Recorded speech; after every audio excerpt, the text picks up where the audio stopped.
गांव के ठाकुर साहब का नाम रघु था। वे बहुत बड़े राजा थे और अपनी हवेली में राज करते थे।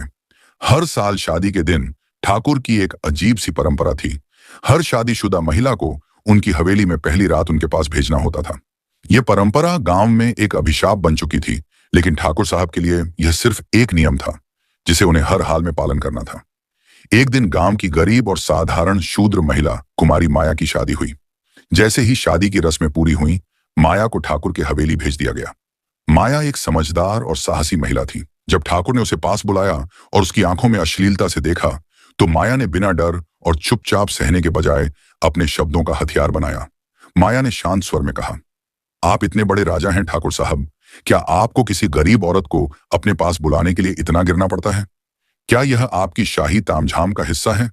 ठाकुर साहब थोड़े चिढ़े हुए थे, पर वे अपने रुतबे और शक्ति के घमंड में जवाब देने लगे, यह हमारी परंपरा है। राजा वही करता है जो उसे सही लगता है। माया ने बिना घबराए कहा, परंपरा का मतलब दूसरों की जिंदगी को बर्बाद करना नहीं होता। क्या आपके दिल में यह विचार नहीं आता कि किसी महिला का अपमान करना उसे मजबूर करना? क्या यह ठीक है? आप क्या सोचते हैं ठाकुर साहब? आपकी बहन के साथ ऐसा कोई बुरा काम होता तो क्या आप चुप रहते? माया के शब्दों ने ठाकुर को जैसे झंझोड़ दिया।